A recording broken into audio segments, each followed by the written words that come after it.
Honore l'Éternel avec tes biens et avec les promesses de ton revenu.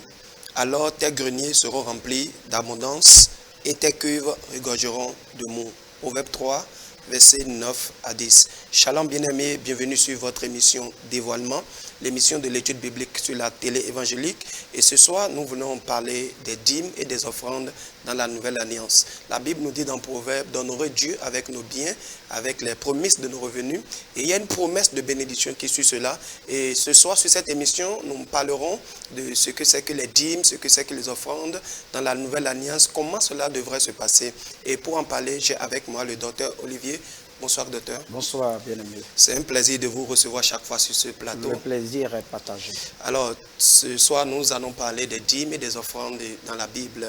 Et déjà, dans Proverbe 3, verset 9 à 10, la Bible dit « Honore l'Éternel avec tes biens. » Et il dit « Avec les prémices de tout ton revenu, alors tes greniers seront remplis d'abondance et tes cuves regorgeront de mou. » Aujourd'hui, dans les églises, il y a cette pratique où nous donnons régulièrement des offrandes et on dit souvent qu'il n'y a pas de culte sans offrande. Alors, je voudrais savoir déjà, quand on parle des offrandes dans la Bible, qu'est-ce que ça veut dire et quelle est sa signification? En réalité, comme tu viens de le dire, c'est un passage qui honore l'Éternel. C'est un passage qui parle de comment nous devons honorer Dieu de par notre vie et de par notre bien. Parce que si nous existons, c'est grâce au Seigneur. Et si nous possédons aussi des biens matériels, c'est toujours grâce au Seigneur. Nous devons en faire usage selon sa volonté, selon l'inspiration qu'il nous accorde. Mais dire qu'il n'y a pas culte sans offrande me met un peu mal à l'aise parce que le culte, il faut comprendre qu'il y en a de deux types. Il y a le culte de l'Ancienne Alliance, il y a le culte de la Nouvelle Alliance. En réalité, la Bible nous présente deux différentes constitutions qui régissent le royaume.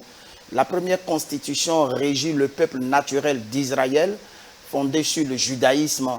Et la deuxième constitution régit le peuple spirituel de Jésus-Christ, fondé sur la vie chrétienne, donc la chrétienté, pour ne pas dire le christianisme. Eh bien, il faut comprendre la nuance entre ce qui était et ce qui est maintenant, pour ne pas mélanger les deux. Et c'est là que se trouve le vrai problème de beaucoup de chrétiens, pour ne pas dire de par le monde entier. Eh bien, on confond souvent ce qui est de la Nouvelle Alliance à ce qui était dans l'Ancienne Alliance, ce qui n'est pas bien. Il faut comprendre que le mode de fonctionnement du système de l'Ancien Testament diffère absolument du mode de fonctionnement du système de la Nouvelle Alliance. Simplement parce que dans l'Ancien Testament, les gens ne recevaient pas le Saint-Esprit en eux.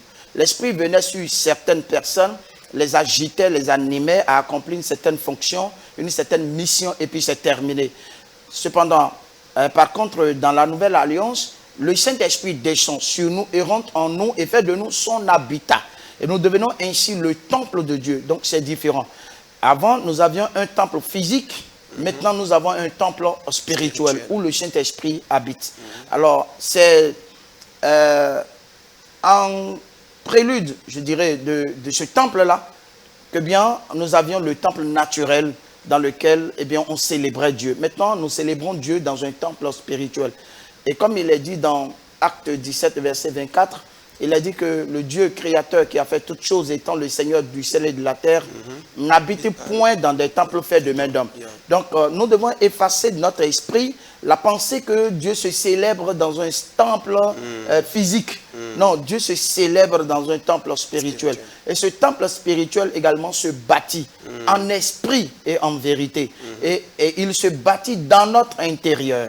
Le temple spirituel a un fondement appelé Jésus-Christ. Le temple spirituel a des piliers appelés le caractère moral du chrétien. Le temple chrétien, le temple spirituel a une toiture appelée la couverture, c'est-à-dire la puissance de Dieu qui se manifeste. Ce qui permet aux chrétiens de devenir une personne à l'image de Christ. Voyez un peu, c'est quelque chose comme ça. Alors, lorsque nous nous retrouvons en assemblée d'enfants de Dieu, nous persévérons dans les enseignements, nous persévérons dans la communion fraternelle, nous persévérons dans les prières, nous persévérons également dans tout ce qui peut permettre notre édification spirituelle, notre consolidation, notre unité et puis ce qui nous permettra de nous aimer vraiment les uns les autres. Parce que nous avons relation avec Dieu et nous avons aussi relation avec les autres, en tant qu'êtres comme nous, dans le même royaume que nous. Et c'est là que le problème se pose. Ayant relation avec le prochain, donc avec les membres du royaume de Dieu, nous avons besoin de manifester de l'amour à leur égard. Et en manifestant de l'amour à leur égard, nous manifestons ainsi de l'amour à l'égard de Dieu. Donc nous démontrons l'amour de Dieu que Dieu a déposé en nous en faveur de nos semblables. Et c'est en ce moment que nous devons sortir de nos biens et les mettre à la disposition de ceux qui sont avec nous et qui sont soit dans les détresses, soit dans le manque, soit sont dans la misère ou dans la pauvreté. Nous devons partager nos biens avec ceux-là. Et ceci, nous appelons ça la libéralité. Il faut quand même expliquer, faire comprendre que l'argent du chrétien doit servir à trois choses. Lorsque Dieu nous permet d'avoir de la richesse, du bien matériel, de beaucoup d'argent, nous devons comprendre que notre richesse doit servir à trois choses. En premier, notre richesse doit servir au bien-être de notre famille. Car Dieu nous l'a donné pour que nous soyons heureux. Et quiconque ne soutient pas, ne s'occupe pas financièrement, ne règle pas les problèmes ou les besoins de sa famille, la Bible dit que celui-là est pire qu'un païen. Donc, la première direction où nous devons orienter notre bien matériel, notre argent et notre bénédiction ou notre prospérité, c'est d'abord notre famille. La deuxième orientation de notre richesse, c'est à l'égard de toutes ces personnes qui sont en détresse. Les personnes qui sont malheureuses, les pauvres, les orphelins, les veuves, les immigrants. Ces personnes ont droit à un soutien auprès de nous. Et nous devons les regarder favorablement, les soutenir, aller manifester de la libéralité, de la générosité, de l'hospitalité à l'égard de ces personnes, à leur porter assistance avec notre bien. Et en troisième, notre argent, notre richesse, notre prospérité doit aussi être orientée vers le ministère, c'est-à-dire la propagande de la parole de Dieu, la propagande de l'évangile. Nous devons soutenir toutes ces personnes qui prêchent la parole de Dieu. Nous devons soutenir toutes ces personnes qui voyagent de par le monde ou qui ont des champs d'action. Par exemple, parler à la télévision, parler à la radio, évangéliser, faire des conférences, faire des séminaires, aller évangéliser, des grandes campagnes d'évangélisation de par le monde. Nous avons besoin de financement et tous ceux qui ont les moyens financiers doivent mettre ça à la disposition de ces personnes appelées au moins et qui sont dans la vérité pour propager la parole de Dieu. Et voilà donc les trois axes dans lesquels nous devons orienter notre prospérité et notre générosité. En faisant ces trois choses, nous sommes en train d'honorer l'Éternel avec nos biens. En faisant ces trois choses, nous sommes en train d'honorer l'Éternel avec nos biens. Alors, je prends le troisième point, soutenir le ministère. Est-ce qu'aujourd'hui, le fait de mettre un panier à l'église chaque dimanche ou à chaque culte ou à chaque rassemblement des saints, le fait de déposer un panier devant et de demander aux gens venez donner de façon libre, de façon volontaire, est-ce que ce n'est pas une manière de soutenir le ministère ou est-ce que ce n'est pas une manière d'amener les saints, les chrétiens à participer à l'évolution ou bien à la propagation de l'évangile? En réalité, c'est une stratégie qu'ont adopté certains hommes de Dieu, mais dont les apôtres n'ont pas fait preuve. Mais nous avons vu Jésus, la Bible dit, la boîte offrande était là, et les gens venaient donner. Il y avait une dame qui est venue donner le dernier centime qu'elle avait. Et Jésus même a dit qu'elle a donné plus que tout le monde. Est-ce qu'au temps de Jésus, il n'y avait pas déjà cette pratique de donner offrande à l'église? Effectivement, Jésus était dans le temple en ce moment, mais Jésus n'avait pas cautionné ça. Parce que c'était la pratique des pharisiens. C'était dans le temple des pharisiens. C'était dans le temple de Jérusalem. Et puis, ce temple-là a existé pour le culte du judaïsme. Alors, le Christ est venu avec autre chose. Mais comme il n'est pas venu pour abolir leur loi, mais pour l'accomplir à la croix en ce moment, il était dans le temple pour leur dire qu'en réalité, vous n'avez pas encore compris. La preuve, la vieille a donné 2 deniers. La vieille pouvait donner un seul denier, c'est-à-dire un des 2 qu'elle possédait, mais elle n'a pas donné un, elle a donné 2 deniers. Et il faut comprendre aussi que ces choses ont un aspect allégorique. et qu'il faut expliquer, qu'il faut comprendre dans le spirituel. Jésus ne fait rien par hasard. Il n'est pas dans le naturel, au fait. Le Christ n'a jamais été dans le naturel. Il a toujours imposé le spirituel. Et partout où il a agi, il a parlé, où il a cautionné des choses, ces choses ont toujours un sens allégorique et portent sur quelque chose de surnaturel. Eh bien, en ce moment-là, effectivement, la vieille avait donné tout ce qu'elle possédait et Jésus a pris la parole, effectivement, en disant qu'elle avait donné plus que tout le monde. Dans le premier temps, parce que les autres ont donné de leur superflu. Exactement. Eh bien, ce qui est déjà un état de cœur hypocrite, faisant croire aux hommes que nous adorons Dieu, mais en réalité, leur cœur était bien loin de Dieu. Alors, Jésus soulignait ça déjà. Et en deuxième, il faut comprendre aussi que la veuve venait de donner quelque chose de symbolique, qui représentait deux choses.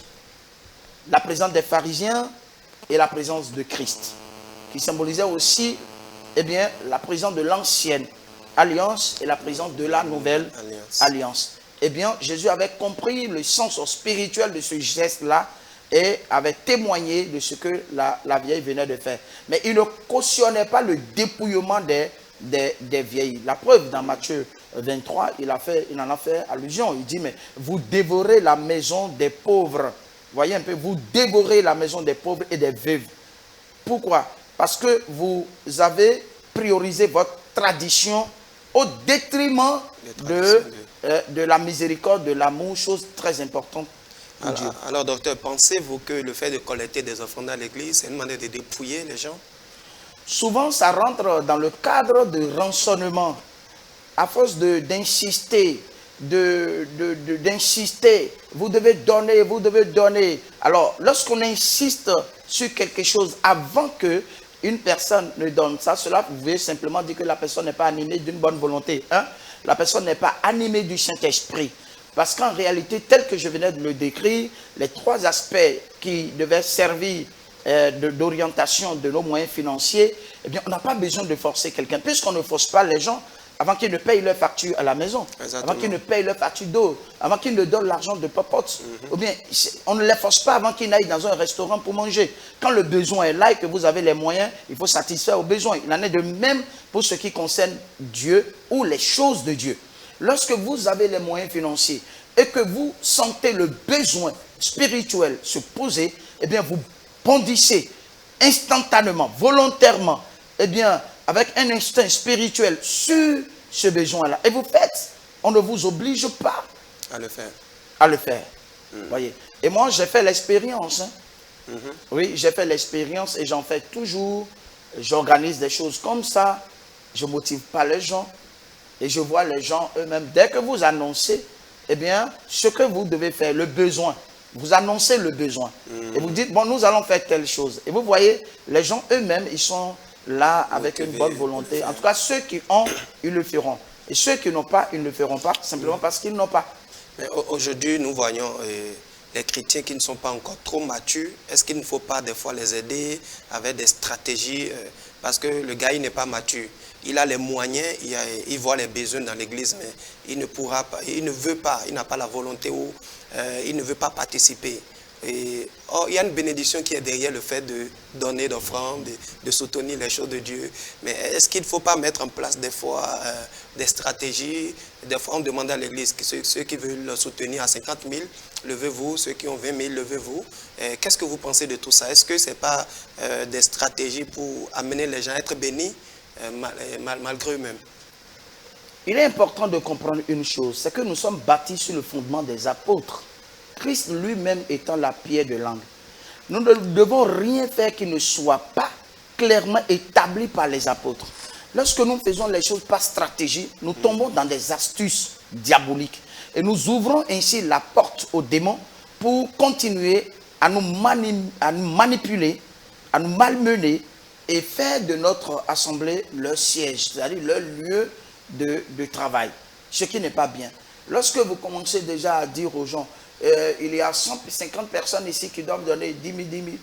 Il y a, eh bien, 30 personnes qui vont donner peut-être 20 000, 20 000. Et vous arrivez jusqu'à 10 personnes qui vont donner, eh bien, plus ou moins, quelque chose comme ça. C'est des stratégies qui n'ont rien à voir avec ce que le Saint-Esprit a instauré ou que le Saint-Esprit a mis sur place. C'est très dangereux que de dire à des chrétiens, dans l'intention de les motiver, ou bien de les tromper, ou bien de les forcer, ou bien de les flatter, ou bien de leur faire croire qu'en réalité, en donnant, ils auront une bénédiction en retour, et de les obliger ainsi à donner, et puis vous en servez, et puis après vous dites que, eh bien, vous avez donné, vous serez bénis dans tous les cas, et au cas où ils ne seront pas bénis.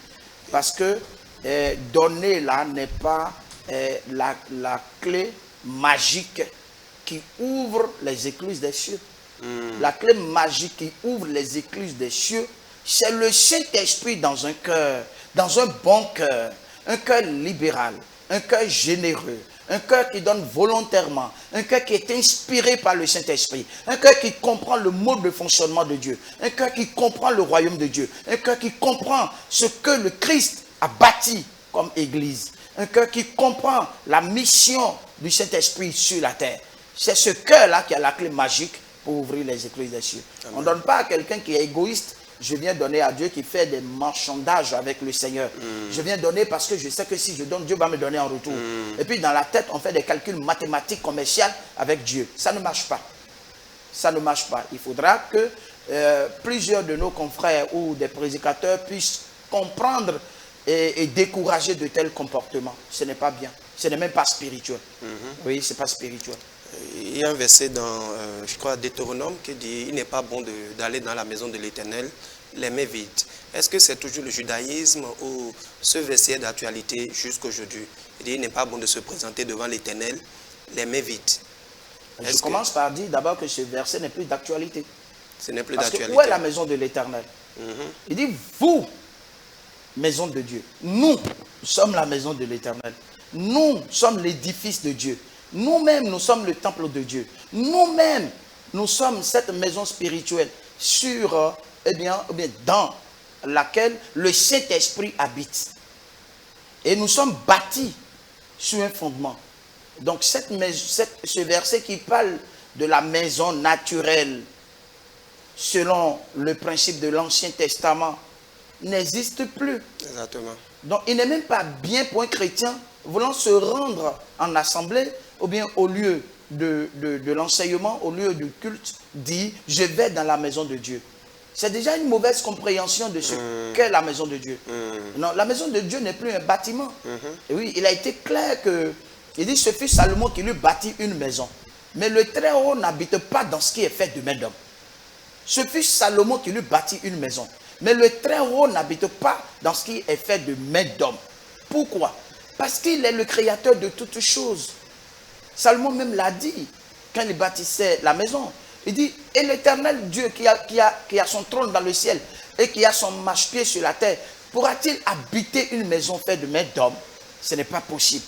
Nous devons comprendre le sens spirituel de la vie chrétienne et s'y conformer, ce qui sera pour nous de beaucoup d'avantages. C'est très important. Eh bien, quand je rencontre un frère en Christ, une sœur en Christ, dans un besoin urgent, j'ai un peu, je lui vais systématiquement au secours. Et ça, c'est comme ça que je vois la maison de Dieu et j'honore Dieu dans sa maison. J'honore Dieu dans la maison de Dieu de façon spirituelle. Il n'y a plus de lieu consacré sur la terre qui soit appelé la maison de Dieu.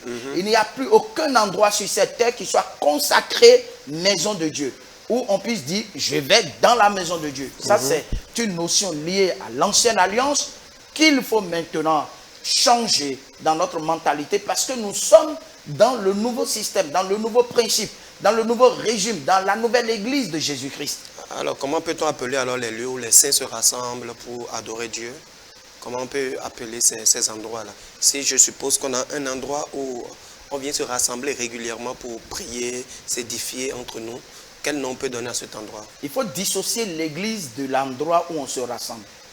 Il faut forcément dissocier. Il faut forcément dire l'église qui est dans la maison de tel.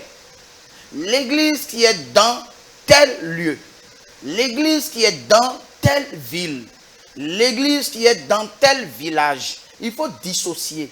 Lorsque on n'arrive pas à dissocier ces deux choses, pour comprendre qu'en réalité, l'église, ce sont des personnes. Le lieu, c'est un endroit.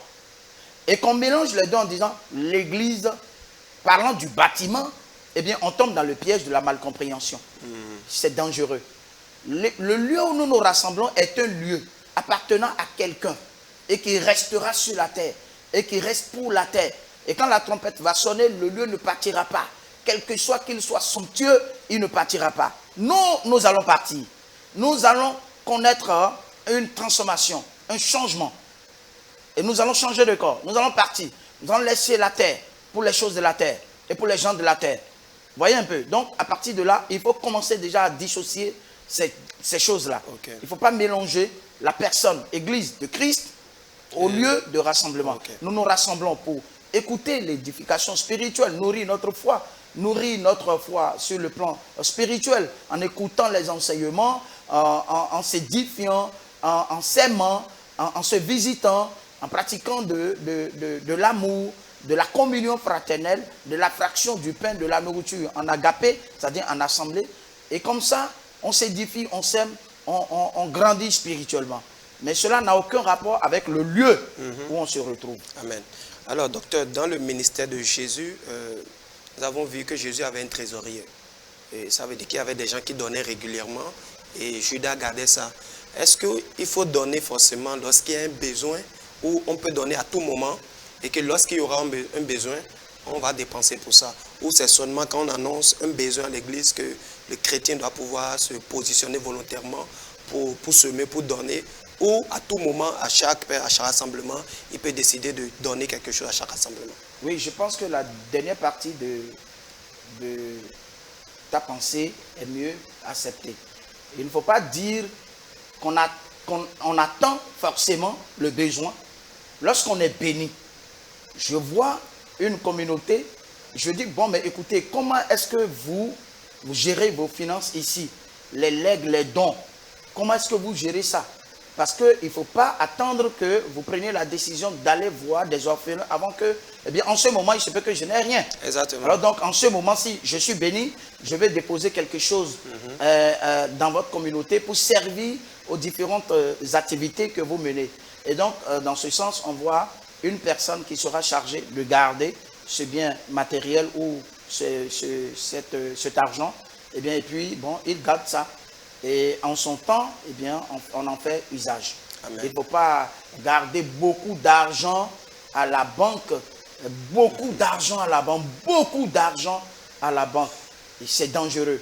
Le besoin est là. Jésus a dit... Vous pensez que c'est dangereux pour une église ou une communauté de pouvoir garder beaucoup d'argent à la banque? Nous voyons aujourd'hui, je le dis, il y a un serviteur de Dieu qui était décédé la dernière fois. On allait checker son compte, on avait des millions dans son compte. Qu'est-ce que vous pensez de tout? Vous pensez que c'est dangereux pour une église d'avoir assez d'argent? C'est dangereux. Vous voyez, vous avez dit, il est décédé, on a checké son compte, on a vu beaucoup d'argent dans son compte. C'est déjà une preuve qu'il n'a jamais été spirituel. Il n'a pas fait ce qu'il doit faire avec l'argent qu'on lui remettait. L'argent est resté. Jésus a dit, quand Judas lui disait, non, on ne peut pas briser ce parfum de grand prix à tes pieds, il faut vendre ça pour subvenir aux besoins des pauvres. Jésus a dit quoi? Il dit non, vous avez les pauvres avec vous toujours.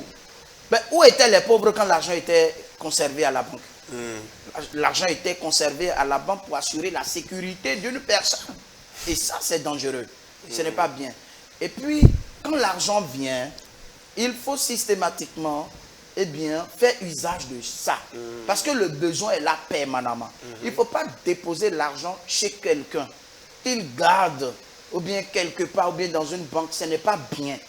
Parce que même Judas qui gardait l'argent dont vous avez fait allusion, est-ce qu'il est allé au ciel?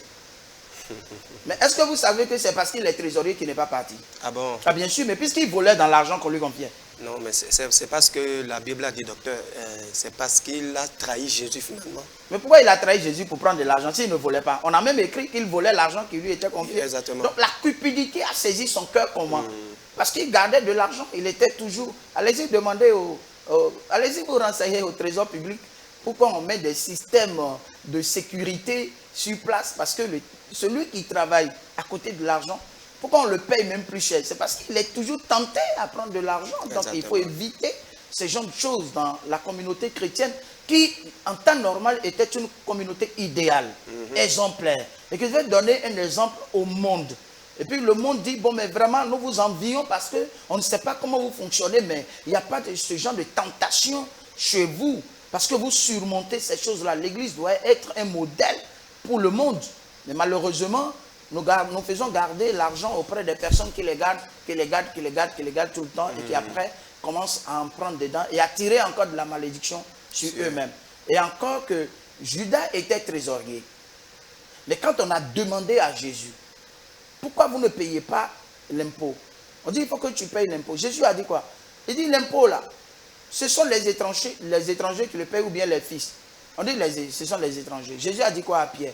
Est-ce que Jésus a dit, Pierre, va consulter Judas et prends l'argent pour payer? Il n'a pas dit ça. Judas était inutile. Un trésorier inutile. Il y avait un poisson trésorier quelque part. Et ce poisson trésorier-là devait venir donner l'argent pour satisfaire aux besoins. C'est ce que nous ne comprenons pas la plupart du temps. Nous, au lieu de compter sur Dieu et sur ce qu'il peut faire de façon surnaturelle pour régler nos besoins naturels, nous avons nos regards sur un trésorier qui garde notre argent et puis ça assure notre sécurité. Ce n'est pas bien. Il faut toujours fonctionner dans le surnaturel. Jésus pouvait dire, Judas, tu as combien là? Il faut que, eh bien, tu leur remettes ça. Mais il n'a pas dit ça. Okay. Il dit, Pierre, va vers le poisson trésorier. Celui qui est chargé de garder notre trésor. Amen. Et ça, il faut aller dans des dimensions spirituelles pour comprendre ces choses-là et les vivre. Amen. Alors, docteur, une dernière question avant d'aborder les dîmes dans la Nouvelle Alliance. Dans l'Église primitive, la Bible déclarait que les gens vendaient ce qu'ils avaient et ils donnaient aux autres qui n'en avaient pas. Et de telle sorte que dans l'Église primitive, il n'y avait ni pauvres ni riches. Et tout le monde partageait. Alors, cette stratégie, pourquoi on ne pratique plus aujourd'hui ça dans l'Église, où quelqu'un ne peut pas vendre ce qu'il a et venir distribuer ça à ceux qui en ont besoin à l'Église? Oui, c'est vrai, c'est une bonne pratique. C'est une très bonne pratique, c'est même spirituel. Mais il faut dire que le capitalisme a pris le dessus sur le communisme. Ça, c'était le système communiste. En sorte que les chrétiens ne manquaient de rien. Ils avaient tout en commun, au fait. Et Dieu les bénissait davantage. C'est pas parce que vous avez tout en commun avec un pauvre que le pauvre vous dépasse en même temps. Mais c'est le moyen par lequel vous gagnez plus. Vous associez, vous travaillez. Vous avez des idées de travail en commun et vous progressez sans hypocrisie. Personne ne disait que ceci était en moi en particulier. Mais les gens avaient quand même des choses en particulier. Des choses en particulier.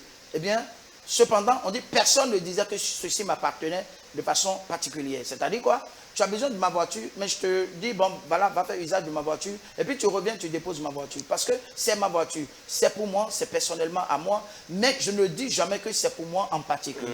Et quand tu en auras besoin, maintenant, le jour où tu en auras besoin, et qu'au même moment, j'en aurai besoin, eh bien, ce n'est pas possible. Voyez un peu. Donc, le communisme, ce n'est pas une idéologie de con.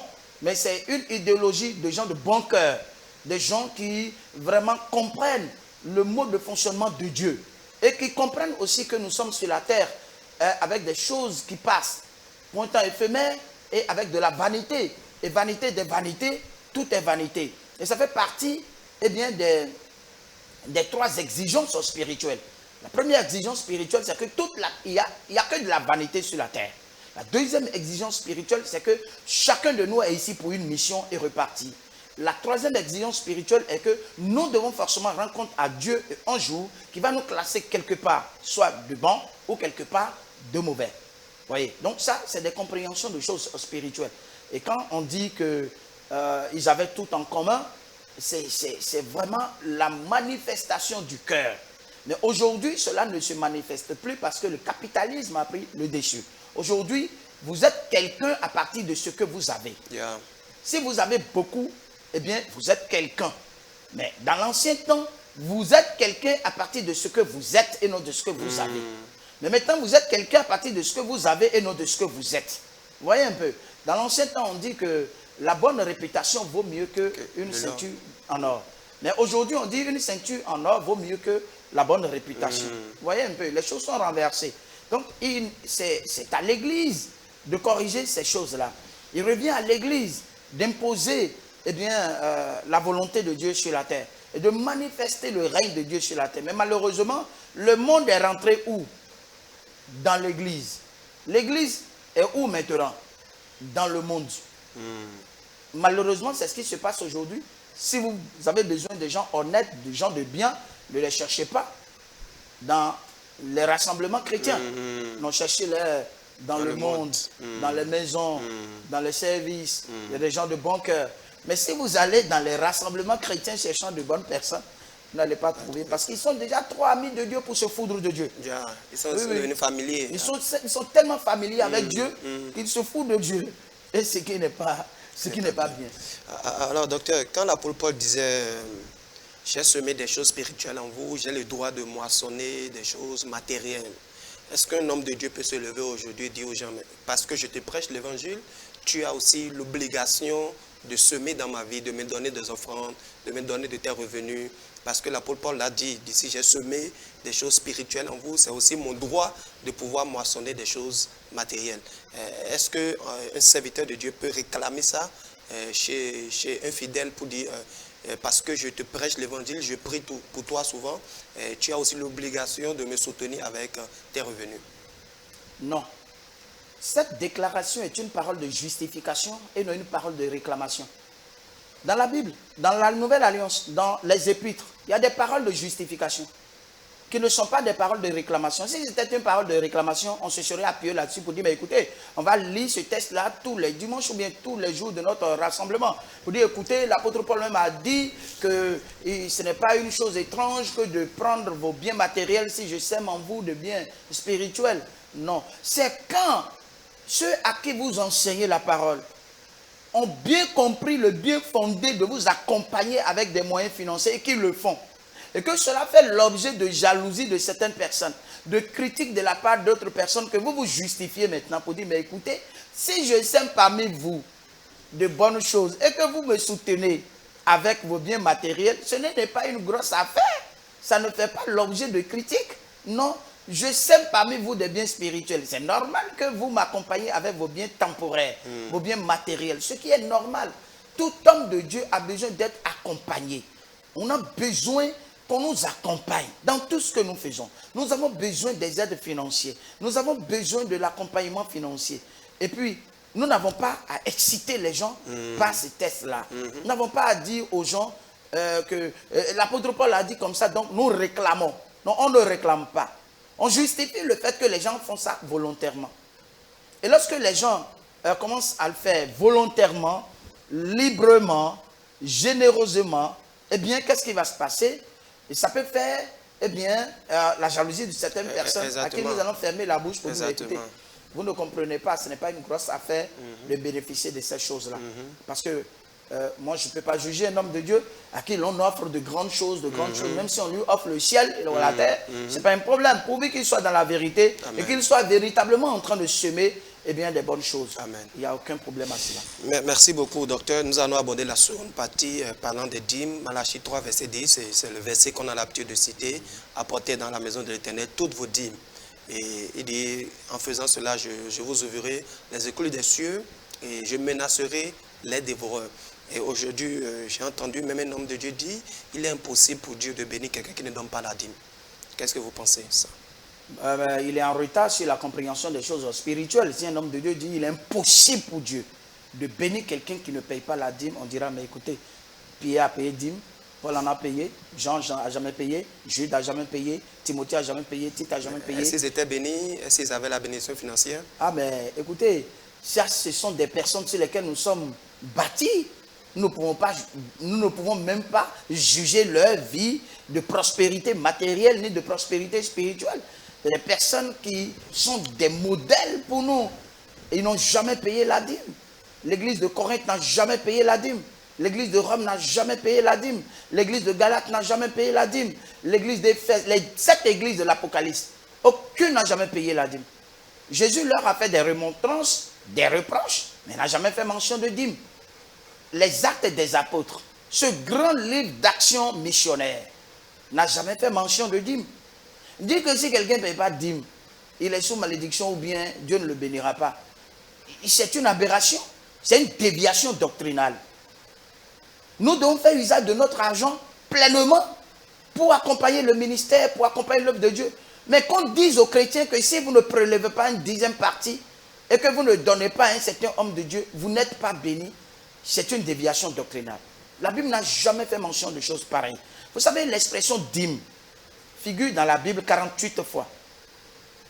39 dans l'Ancien Testament et 9 fois dans le Nouveau Testament. Et dans le Nouveau Testament, nous avons l'expression dîme 3 fois dans les évangiles.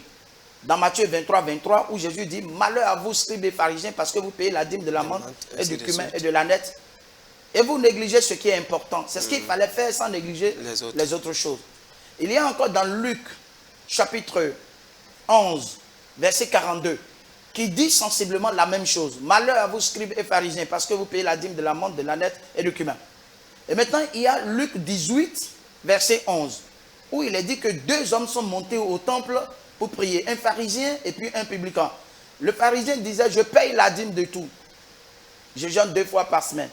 Mais apparemment, Dieu n'a pas été impressionné par sa prière. Exactement. Parce qu'il a fait mention de dîme, justement. Exactement.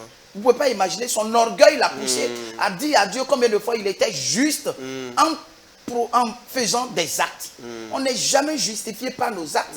On n'est jamais béni parce qu'on est juste devant Dieu. Non, on est béni parce qu'on a accepté le Christ. On est béni parce qu'on est en Christ. On a accepté l'évangile. Vous voyez, et puis ça, les 6 autres restants figurent dans Hébreux 7. Du verset 1er au verset 10, nous avons l'histoire de la rencontre de Melchizedek avec Abraham. Bien. Et il est dit, le jeu de mots de dîme ressort dans ce texte 6 fois. Et maintenant, quelque chose même de fort est sorti dans le verset 9. Il est dit que Lévi, qui prélevait la dîme, l'a ainsi payé par son père Abraham. Parce que Abraham a payé la dîme à Melchizedek pendant que Lévi était dans ses reins. Yeah. Regardez que quelqu'un qui n'est pas encore né, son grand-père a payé la dîme en son nom. Mais nous avons pour père qui? Abraham. Et pourquoi il n'a pas payé à notre nom aussi? Alors que nous sommes des Lévites aujourd'hui. La Bible dit que Jésus a fait de nous un royaume de sacrificateurs. Pour ne pas dire un royaume de Lévites. Vous voyez un peu, quand on lit les actes des apôtres, il y a un Lévi qui est aussi venu donner, et il a vendu sa parcelle, son terrain, sa maison. Il est venu déposer l'argent aux pieds des apôtres. Lorsqu'on vendait les biens et qu'on se partageait entre communautés, il y avait un Lévite qui possédait des biens, alors que dans l'Ancien Testament, les Lévites n'ont ni pas ni héritage. Comment se fait-il que lui, il n'a pas, il a héritage? Ça veut dire qu'il est converti. Il a commencé à travailler. Il s'est acheté une parcelle, il a construit une maison. Il a compris que les choses ont changé. Le régime a changé. La constitution a été révisée en faveur de l'Église de Jésus-Christ. Il faut se conformer maintenant à la nouvelle constitution du royaume de Dieu. Parce que la Bible est un livre constitutionnel qui régit un royaume dont le roi s'appelle Jésus-Christ. Et il faut comprendre les choses comme ça. Sinon, nous allons dire, mais écoutez, la dîme ne figure même plus ni dans les Épîtres. Dans l'Apocalypse, est-ce qu'on a la dîme? Dans les actes des apôtres, est-ce qu'on a la dîme? Alors, ça veut dire que c'est quelque chose qui n'est plus d'actualité, pour laquelle on ne peut plus maudire une personne. Non, non, non, on ne peut plus maudire une personne. On peut être libre de donner quand même. Je peux décider de prélever la 10e partie de mon revenu donné, même si ce n'est pas dans l'intention d'obéir à la loi. Si ce n'est pas dans l'intention d'obéir à la loi, mais pourquoi c'est textuellement la dîme que tu as prélevée? Tu as 1000 francs et puis tu dis, je donne 100 francs. Pourquoi veux-tu te conformer aux exigences de la loi si la chose n'est plus d'actualité? Mais pourquoi tu ne dis pas, j'ai 1000 francs, je vais accompagner le ministère avec 500 francs? Pourquoi tu ne dis pas ça? Pourquoi tu veux te limiter à quelque chose qui était exigé dans l'Ancien Testament? Il y a d'abord ça. Donc on ne peut pas se cacher derrière des intentions, des idées, des présomptions, des illusions, des superstitions pour marcher avec le Christ. Ce n'est pas possible. Vous voyez un peu ça. Et puis, je vais vous dire quelque chose. La dîme, dans l'Ancien Testament, avait une signification allégorique. Oui. Lorsque vous avez 10 choses, vous donnez combien à Dieu? Une partie. Une partie. Et les 9 restants sont pour qui? Pour moi-même. Pour toi-même. Voilà. Jésus a guéri combien de lépreux? 10. 10. Combien sont revenus sur ses pas Une seule pour rendre personne. gloire au Seigneur? Une seule personne. Une seule personne. Vous savez, c'est cette personne était déjà l'image de la 10e partie revenant à Dieu. Et c'est pour ça que Jésus a dit, beaucoup sont appelés, mais peu sont élus. La 10e partie qui revenait à Dieu était consacrée à Dieu. C'est le symbole des élus de Dieu. De ceux que Dieu s'est choisis. Ce sont les prémices de Dieu. Ce sont des choses qui revenaient de droit à Dieu. Vous voyez un peu? Donc tous ceux qui du christianisme proclament le nom de Jésus-Christ ne sont pas forcément les héritiers de la vie éternelle. Il y a des élus qui sont tirés parmi les beaucoup. Et la dîme de l'Ancien Testament était déjà une préfiguration de cette élection que nous devons comprendre. Et ce n'est pas seulement la dîme, même les sacrifices dans l'Ancien Testament, les offrandes dans l'Ancien Testament, les pratiques des fêtes dans l'Ancien Testament, les pratiques de la nouvelle lune, de sortie d'enfants, les pratiques de la Pâque. Toutes ces choses avaient une signification spirituelle et que leur accomplissement dans la personne de Jésus-Christ dans la Nouvelle Alliance, que nous devons comprendre. Si nous ne les comprenons pas, nous serions des chrétiens mais religieux. Pour ne pas dire idolâtres, ce qui n'est pas bien. Amen. Oui. Alors, quel conseil avez-vous à donner à tous ces serviteurs qui nous suivent actuellement et qui ont ces pratiques-là, parce que dans beaucoup d'assemblées aujourd'hui, nous avons des quêtes, des boîtes de dîmes et des boîtes d'offrandes.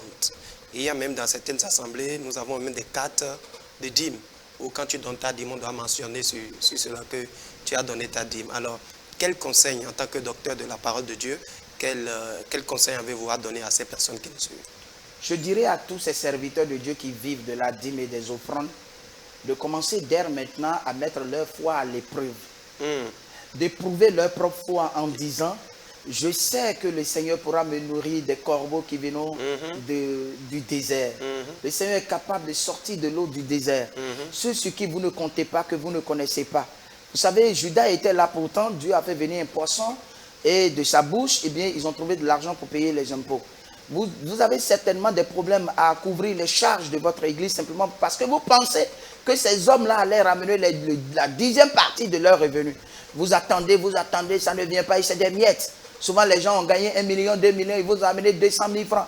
Et puis, vous avez béni le nom du Seigneur, alors que quelque part d'autre, quelqu'un est prêt à vous donner même 500 millions, à mettre à votre disposition beaucoup d'argent. Lui seul, prendre en compte toute la charge de l'église. Et pour 50 ans, vous ne voyez pas ça parce que vous avez déjà les regards fixés sur quelque chose qui n'est plus d'actualité. Et moi, je vous exhorte à, comme je l'ai dit, à mettre votre foi à l'épreuve comme les gens mettaient Dieu à l'épreuve dans l'Ancien Testament à partir de leur dîme. Maintenant, mettons notre foi à l'épreuve. Éprouvons notre foi. Disons en nous-mêmes, et moi je le fais déjà, moi qui vous parle. Je ne compte sur aucune 10e partie, aucune offrande. Et ce qui est sûr, c'est que j'ai quand même la main de Dieu. J'ai la main de Dieu qui agit et qui n'a pas encore fini d'agir. J'en suis témoignage et vivant de ce que je dis. Et je prie que cette grâce soit le partage de tous les serviteurs de Dieu qui me suivent au nom de Jésus. Amen. Pour finir cette émission, alors c'est quoi les principes de prospérité financière dans le royaume de Dieu? Les principes de prospérité financière dans le royaume de Dieu consistent en la générosité, la libéralité. Regardez par exemple, il est dit dans Acte 11, verset 29, que les chrétiens ont apporté un soutien à Jérusalem pour ceux qui vivaient la famine en cette époque-là. Ça, c'est un principe de prospérité. Il faut aller au secours des personnes en détresse avec pression. C'est un principe de prospérité. Dans 1 Corinthiens 16, verset 2, l'apôtre Paul a dit que chaque semaine, mettez à part quelque chose que vous avez, selon votre prospérité, pour subvenir aux besoins des personnes qui sont en détresse. Là, est-ce qu'il faut donner ça à l'église dans une Non, assemblée? il dit que chacun garde chez lui à la maison. Il a précisé que chacun garde chez lui, le premier jour de la semaine, que chacun garde chez lui à la maison. De quoi à soutenir les frères. Et puis, il dit, si la chose a besoin que j'y aille, j'irai pour apporter vos dons à ceux que vous avez choisis. Alors donc, ce n'est pas une offrande de culte, mais c'est des gestes de libéralité à l'égard de certaines personnes qu'on aurait approuvées et vers qui on aurait orienté notre générosité. C'est de ça qu'il s'agit. Et puis dans 2 Corinthiens chapitre 9, le verset 7, il est dit qu'il faut donner volontairement. Donner avec une bonne volonté. Sans tristesse. Sans tristesse. Et donner à qui? À Dieu? Non. À des personnes qui sont en situation difficile. Des personnes qui sont dans le besoin. On m'a conté la triste histoire d'une maman qui était assise dans son lieu de culte et à côté de qui se trouvait une jeune fille étrangère et qui faisait recours à la maman en disant « Maman, s'il vous plaît, j'ai reçu de l'argent de chez mes parents et ce n'est que demain, le lendemain lundi, puisque les cultes se font généralement le dimanche, oui. Le lendemain lundi que je pourrais aller prendre l'argent à Western Union, mais je suis en situation, j'ai besoin juste de 5 000 francs pour assurer la journée et demain je vous retourne ça. » La maman dit « L'argent qui est ici dans l'enveloppe là, c'est ma dîme. Je ne peux pas te donner ça. Et l'argent qui est ici là, c'est pour Dieu. C'est pour Dieu. » Vous voyez un peu. Un jour, Jésus lui dira, j'avais faim et tu ne m'as pas donné à manger. Et elle sera étonnée, disant, mais comment, où est-ce que j'étais vu avoir faim et je t'ai pas dit, mais le jour où cette jeune fille te faisait recours pour avoir de quoi à manger et que tu as dit que c'était pour moi, tu ne savais pas que toutes les fois vous allez au secours de cette personne en détresse, c'est à moi que vous le faites. Vous voyez un peu ça. Est-ce que cela veut dire que l'argent que j'ai réservé pour soutenir le ministère, je peux donner ça à un frère, à une soeur? La pluie qui doit arroser le champ, si on en prend pour préparer, où est le problème? La pluie que Dieu a donnée pour arroser le champ, tu en as pris pour préparer. Mais c'est la même chose. Je prends l'argent que je vais prendre pour soutenir le ministère. Je donne à quelqu'un qui vient acheter ordonnance. Mais où est le problème? Dieu dit, mais c'est toujours moi. C'est toujours moi. C'est vrai qu'il ne faut pas faire les choses de façon charnelle. Il faut être inspiré par le Saint-Esprit. Ça, il faut mentionner ça. Il ne faut pas faire les choses de façon charnelle. Il ne faut pas dire, oui, mon argent, là, je vais faire telle chose avec. C'est encore pour Dieu. Je vais faire telle autre chose avec. Non. Il faut écouter la voix interne de celui qui est gouverneur. Très bien. Et là, comme ça, il te dit, fais telle chose avec l'argent que je t'ai confié. Parce que, après tout, nous sommes des intendants de Dieu. Nous devons gérer les biens que Dieu a mis à notre disposition selon sa volonté. Et non à notre guise. Et non selon notre volonté. Et ça pose encore d'énormes problèmes. Amen. Merci beaucoup, docteur. Nous sommes à la fin de cette émission. Merci pour tout ce que vous avez partagé avec nous. Chers téléspectateurs, si vous avez des questions, n'hésitez pas à nous les envoyer sur le numéro qui s'affiche sur l'écran et partagez avec nous vos avis, ce que vous pensez par rapport au développement de ce sujet. Ça nous fera beaucoup plaisir de vous répondre et de répondre aussi à toutes les préoccupations que vous allez nous envoyer. Que le Seigneur vous bénisse. À la prochaine pour un autre numéro. Merci.